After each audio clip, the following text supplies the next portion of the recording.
নমস্কার বন্ধুরা, আমি নিশা রাই। নিশাস রেসিপি ডায়েরিতে আপনাদের সবাইকে স্বাগতম। মাত্র ১ কাপ চিড়ে দিয়ে এত সুন্দর যে একটা রেসিপি তৈরি হয়, না দেখলে আপনারা বিশ্বাসই করতে পারবেন না। এই শীতকালে আপনারা অনেক রকমই তো পাটিসাপটা পিঠার রেসিপি খেয়েছেন, কিন্তু আজ আমি কোনোরকম চালের গুঁড়োর ব্যবহার ছাড়াই একেবারে দুর্দান্ত স্বাদের একটা ঝাল পাটিসাপটা পিঠার রেসিপি নিয়ে এসেছি। বেশিরভাগ পিঠেই মিষ্টি হয়, কিন্তু যারা এই ধরনের মিষ্টি পিঠে খেয়ে একেবারে বিরক্তি বোধ করছেন, তাদের জন্য আজকের এই রেসিপিটা। মাত্র ১৫ মিনিটের মধ্যে আপনারা কিভাবে এই পিঠের রেসিপি তৈরি করবেন, চলুন তবে দেখে নেওয়া যাক। সবার প্রথমে আমি এখানে নিয়েছি ১ কাপ পরিমাণ চিড়ে। কোনোরকম ভেজে নেওয়া চিড়ে নয়, একেবারে দোকান থেকে কিনে আনা রেডিমেড কাঁচা চিড়ে এখানে ব্যবহার করেছি। চিড়ে ২ ধরনের হয়, একটা একটু মোটা আর একটা একটু পাতলা। আমি এখানে পাতলা চিড়ের ব্যবহার করলাম। এবারে যে পরিমাণ আমি চিড়ে নিয়েছি, তার অর্ধেক পরিমাণ এখানে সুজি নিয়ে নিলাম।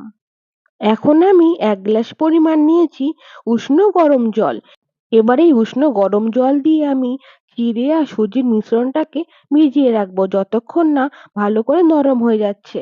এখানে ঠান্ডা জলের পরিবর্তে আপনারা উষ্ণ গরম জলের ব্যবহার করবেন। এতে সুজি আর চিড়ে জল শুষে খুব তাড়াতাড়ি কিন্তু নরম হয়ে যাবে।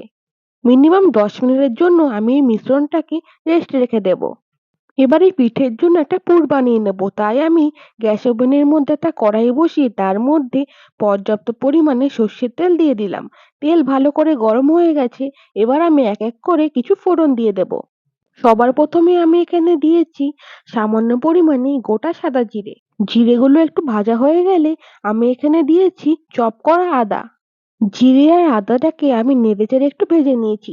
তারপরে এখানে দুটো কাঁচা লঙ্কা কুচি করে ব্যবহার করলাম। এখন আমি এখানে ব্যবহার করলাম একটা মাঝারি সাইজের কুচনো পেঁয়াজ। যারা একেবারে নিরামিষ খেতে পছন্দ করেন, তারা এখানে পেঁয়াজ কুচিটাকে স্কিপ করে দেবেন। গ্যাসের ফ্লেম মিডিয়ামে রেখে আমি সমস্ত কিছুকে নেড়েচেড়ে সামান্য একটু ভেজে নেব। ভীষণই মজাদার আর ইউনিক একটা রেসিপি। আপনারা এই রেসিপিটা খেলেই বুঝতে পারবেন যে কতটা টেস্টি হয়েছে। এবারে এক এক করে এখানে কিছু গুঁড়ো মশলার ব্যবহার করব। সবার প্রথমে দিয়েছি হাফ চামচ পরিমাণে জিরের গুঁড়ো। তারপরে হাফ চামচ পরিমাণে ধনের গুঁড়ো ব্যবহার করলাম। ঝালের জন্য এখানে হাফ চামচ পরিমাণে লাল লঙ্কার গুঁড়ো ব্যবহার করেছি। আর সবশেষে খুব সুন্দর একটা রঙের জন্য আমি এখানে হাফ চামচ পরিমাণ হলুদ গুঁড়োর ব্যবহার করলাম। সমস্ত গুঁড়ো মশলা দিয়ে আমি ভালো করে নেড়ে চেড়ে সামান্য একটু ভেজে নেব।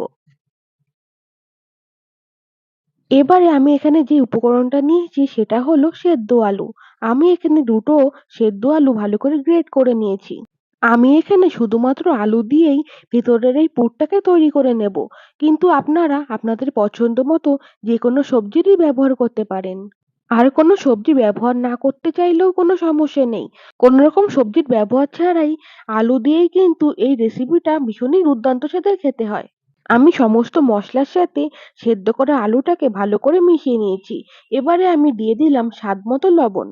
আমি আলু সেদ্ধ করার সময় কিছুটা লবণের ব্যবহার করেছি, তাই এই পর্যায়ে আমি লবণের পরিমাণ কিছুটা কম করে ব্যবহার করলাম।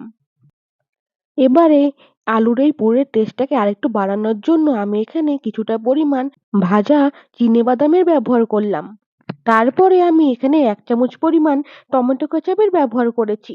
আর সবশেষে আমি কিছুটা পরিমাণ ধনেপাতা কুচি দিয়ে ভালো করে সমস্ত কিছুর সাথে মিশিয়ে নেব।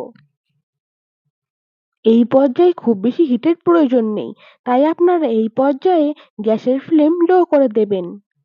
আলুর এই পুরটা এখন একদম রেডি হয়ে গেছে। এবার আমি অন্য একটা পাত্রের মধ্যে তুলে নেব আর ভালো করে ঠান্ডা করে নেব। এই পুরটা যত বেশি টেস্টি হবে, রেসিপিটা কিন্তু তত বেশি খেতে ভালো লাগবে।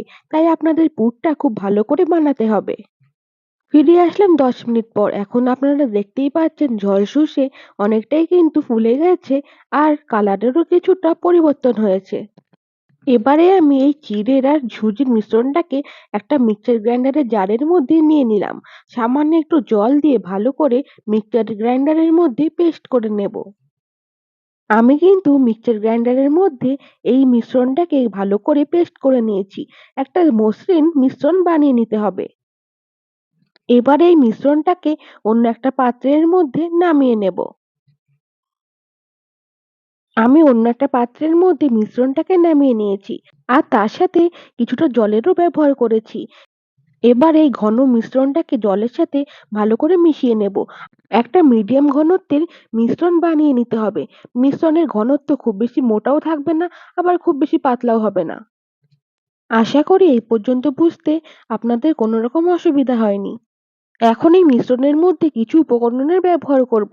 সবার প্রথমে দিয়েছি স্বাদ মতো লবণ। তারপরে এখানে হাফ চামচ পরিমাণ চিনির ব্যবহার করলাম। চিনি আর লবণ দিয়ে আবারও ভালো করে নেড়েচেড়ে একবার মিশিয়ে নেব আর 10 মিনিটের জন্য আরো একবার অপেক্ষা করব। আপনারা এখন দেখে বুঝতেই পারছেন যে মিশ্রণের ঘনত্ব ঠিক কিরকম রাখতে হবে। ফিরে আসলাম আরো 10 মিনিট পর। এবারে এই মিশ্রণ থেকে পিঠে বানিয়ে নেওয়ার পালা।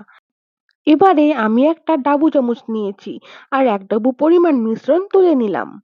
পিঠে বানানোর জন্য আমি গ্যাস ওভেনের মধ্যে একটা তাওয়া বসিয়ে দিয়েছি আর তার মধ্যে 1 চামচ পরিমাণ তেল দিয়ে দিলাম। আপনারা এখানে সর্ষের তেলের পরিবর্তে অন্য যে কোনো ধরনের তেলেরই ব্যবহার করতে পারেন। তাওয়ার মধ্যে তেল দিয়ে মিডিয়াম ফ্লেমে রেখে তেলকে ভালো করে গরম করে নিলাম। তারপরে গ্যাসের ফ্লেম লো করে পিঠের জন্য তৈরি করে রাখা ব্যাটার দিয়ে দিলাম। এবারে ব্যাটারটাকে খুন্তির সাহায্যে চারিপাশে ভালো করে ছড়িয়ে দেব। রেসিপিটা ভালো লাগলে অবশ্যই একটা লাইক করে দেবেন। আর আপনাদের এই রেসিপিটা কেমন লাগলো আমাকে কমেন্ট করে জানাতে ভুলবেন না যেন। ব্যাটারটাকে চারিপাশে ভালো করে ছড়িয়ে দিয়েছি। বেশ পাতলা করে গড়ে নিতে হবে। আপনারা ব্যাটারটাকে চারিপাশে ছড়িয়ে পাতলা করে গড়ে না নিলে তাহলে কিন্তু এই পিঠেগুলো কুক হতে বেশ টাইম লাগবে। আর আপনারা যখন ফোল্ড করতে চাইবেন সহজে কিন্তু ফোল্ড হবে না। 2 থেকে 3 মিনিট কুক করে নেওয়ার পর উপরের সারফেসটা খুব সুন্দরভাবে কুক হয়ে গেছে। এবারে আমি আগের থেকে যে আলুর পুরটা করে রেখেছি সেই আলুর পুরটাকে দিয়ে দিলাম। পুরটাকে একটু লম্বালম্বি ভাবে দিতে হবে। যখন পিঠার চারিপাশটা খুব সুন্দরভাবে কুক হয়ে যাবে তখন দেখতে পাবেন যে তাওয়া ছেড়ে উঠে উঠে আসবে। তখন কিন্তু ফোল্ড করতে হবে। আমি এখানে কোনো রকম ময়দা মেশাইনি। যদি আপনাদের এই পিঠেগুলোকে তৈরি করতে খুবই অসুবিধা হয় তাহলে আপনারা এখানে সামান্য পরিমাণে ময়দার ব্যবহার করতে পারেন। কোনো রকম ময়দা কিংবা চালের গুঁড়ো ছাড়াই আজ আমি এই পিঠে তৈরি করেছি। তাই এই গরম অবস্থায় এই পিঠেগুলো কিন্তু ভীষণই নরম। একটু ঠান্ডা হয়ে গেলে অনেকটাই শক্ত হয়ে যাবে। তাই আপনারা খুবই সাবধানতার সহিত এই পিঠেগুলোকে বানিয়ে নেবেন। যাতে আপনাদের কোনো রকম বুঝতে অসুবিধা না হয়, তাই আমি আরেকটা পিঠা আপনাদেরকে তৈরি করে দেখাচ্ছি। এই ধরনের নিত্য নতুন রেসিপির সন্ধান পেতে হলে অবশ্যই নিশাস রেসিপি ডায়েরির পাশে থাকতে হবে। আর পাশের বেল আইকনটাকে অন করে রাখবেন যাতে আমি যখনই কোনো রেসিপি আপলোড করব তা সবার আগে পৌঁছে যাবে আপনাদের কাছে। দেখলেন তো কত সহজে কত সুন্দর একটা রেসিপি তৈরি হয়ে গেল। যখন কোনো পিঠা আর তার সাথে স্ন্যাক্স এর কোনো আইটেম খেতে ইচ্ছে করবে তখন আপনারা এই রেসিপিটা তৈরি করতে পারেন। বাচ্চাটা টিফিনে এই ধরনের একটা রেসিপি দিলে নিমিষেই শেষ করে ফেলবে আর টিফিন বক্স ফাঁকা করে আসবে। দেখুন এই পিঠেগুলো কত সুন্দর দেখতে হয়েছে। আর আমি আপনাদেরকে একটু ছিঁড়েও দেখাচ্ছি। ভেতর থেকেও এই পিঠেগুলো কত দুর্দান্ত দেখতে লাগছে।